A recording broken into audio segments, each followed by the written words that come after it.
Hello everyone. So for this video we're going to make the side pieces, hopefully both, depending on how the time goes. So let's get stuck right into it. First thing we want to do is we want to select this right plane or side plane, I guess, and we want to project a additional plane so that it's exactly up against kind of this face here. That just makes things easier later on, that we're not restricted to this plane. So I'm going to go to plane, click on it, and I'm going to go offset plane. And we're going to choose that to be 170 millimeters offset from where that current plane is. And 170 millimeters is the right number because it's half the distance of this whole bit here.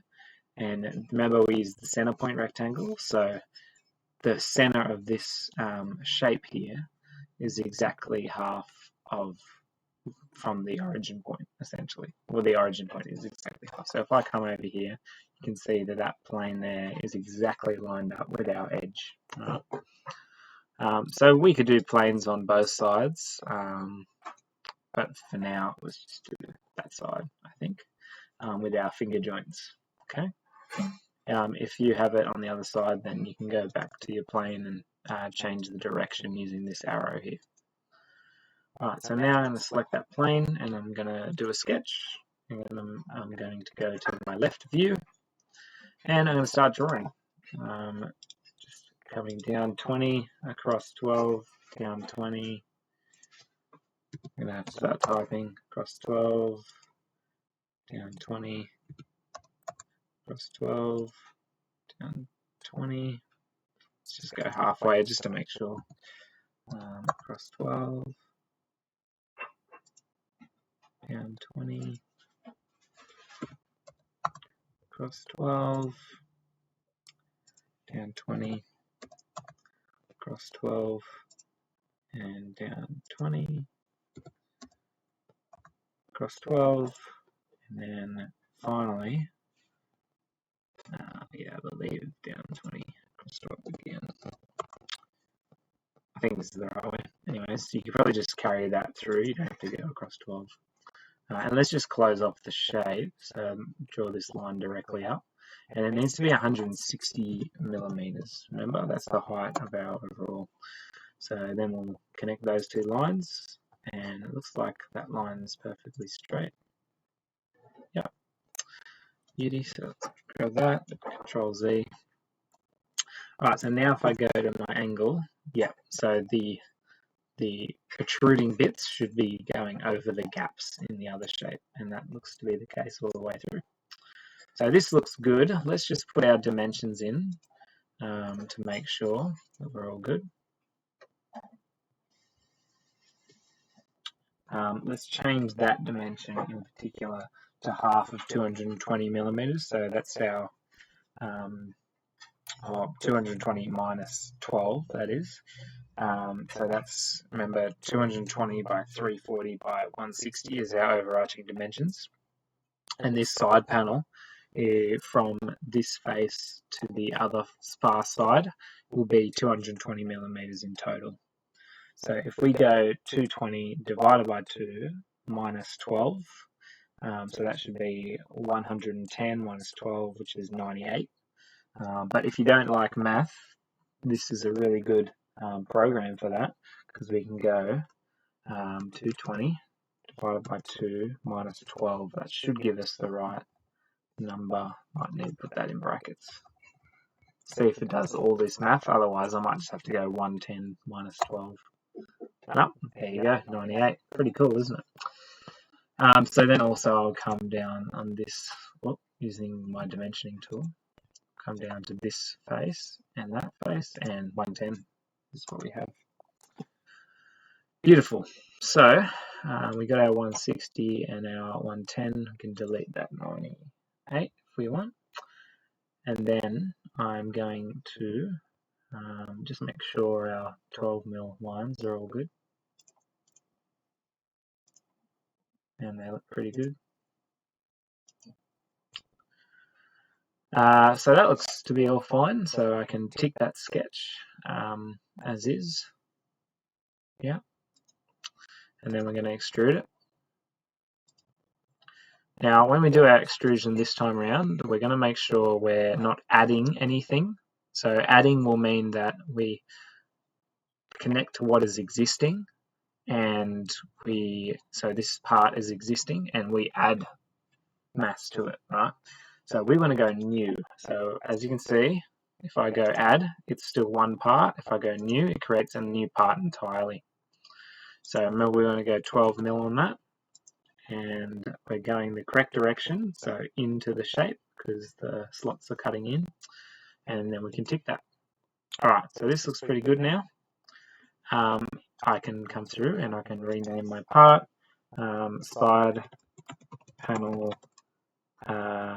short edge, and then I'll call them finger joint, the finger joint panel, because we're going to mirror it.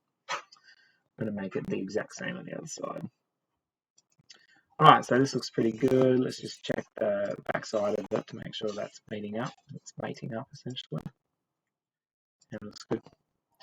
If you accidentally extrude it and attach it to the original one, just click on the extrude, double click on the extrude, and change from add to new. It's that easy. Okay, so tick that. Alright, now let's just deal with this part and get it mirrored. So we're going to click the whole part, so over here, and then click on this button here, mirror. And then we need to select a mirror plane. And I don't think I may need to draw a line. So let's just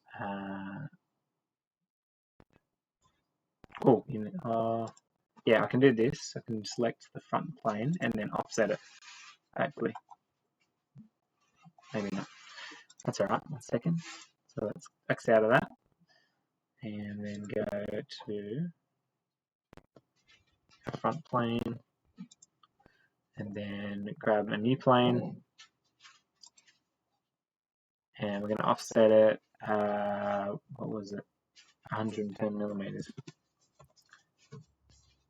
Then the other direction. If I go from left, yeah, it should be directly in line with that. So we can tick that. Now, if I select this plane, or if I select the part, sorry, and then go mirror, hopefully it'll work this time. So mirror is that one, and then we have to select our mirror plane. Let me select it from here. Oh, there we go. So I just need to click on the mirror plane, and I can actually probably just click that now. There we go.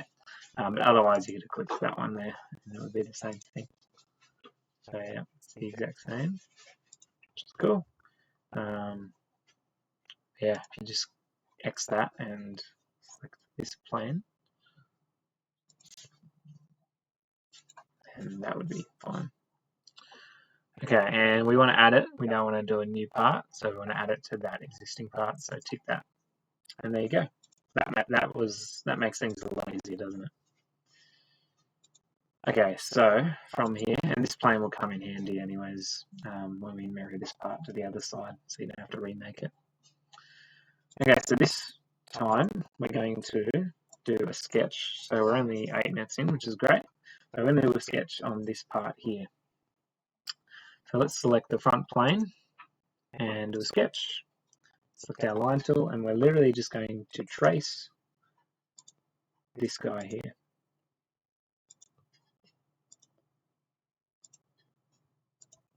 You can do it all the way down.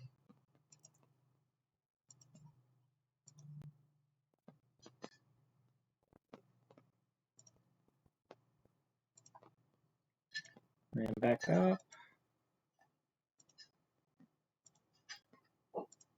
I mean, we could probably just do one big line, I think. So let's cut these. Cut these end lines. When you hover over it and there's nothing highlighting, it means there's no line there. It's just the outline of the other shape. Let's do that line as 12 mil, enter. And then we'll draw that line straight down. Now it doesn't seem to be saying it's going straight down, so let's go to our snip tool And let's snip this line as well and redraw that line and see what happens. If there's any issues with it. There we go. Right, so now let's do one last snip. There, there, and there. And what it should have done was it should have allowed those kind of faces to be solved. But it doesn't seem to be. So if I snip that maybe, and then redraw that line. There we go. Might just have to do a few plays with the snipping tool and the line tool. But we can tick that sketch now. And we can select the sketch, alright, as opposed to individually selecting all of them. Although you can do that too. Let's just select the sketch. Extrude it. And we're going 12 mil. And we're making it go the other direction. And we're doing new parts, okay? We can make them into something else later, but new for now. So parts 3, 4, 5, and 6 are all new. And we can tick that. Now what we're going to do is we're going to come to this side. And I'm going to select one of these faces and do a new sketch. And then I'm just going to grab a corner rectangle, go from this exact corner, and then all the way down to the other corner. And it's 12 by 160 is the magic number. So I don't know why that's not wanting to do it, but we can go tick, and then select sketch 4 and extrude it. Let's have a look at what it produced. And we're going to add it. And we're going to merge it. So this is our merge scope. We're going to merge it with parts 3, parts 4, 5, and 6. But it just all converted into part 3. Okay, so now that we've done that, we can extrude this for what was 110 minus 12, which is 98. If I click out of that and then come to my side view here, that looks to be about halfway. If I go from the top, yeah, that line and that line line up, don't they? So tick that, and then come to my, before I do that though, yep, looks good. Just double checking it, make sure all those lines are facing out. So now I'm going to grab part 3, and I'm just going to rename it first. What are we calling it? Side panel short edge dovetails. Okay. And then we're going to mirror it, just like last time. So mirror, and then we're going to click on the mirror plane bit, and we're going to select this face of the object. And there we go. Tick that. Alright, so we now have our box essentially. All we need to do with this guy here is select him and mirror him. And mirror plane is mirror 2, plane 2 I think. And as you can see, that's exactly in the right location. So I can come to the right, and it's exactly where it needs to be. And check from the other side too.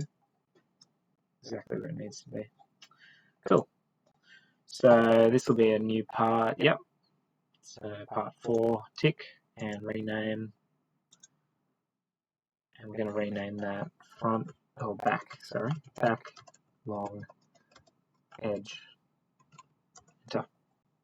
So now we have the sides, all 4 sides of our box, and we can now make the base and the lid. I'm just trying to think of the most efficient way of doing this.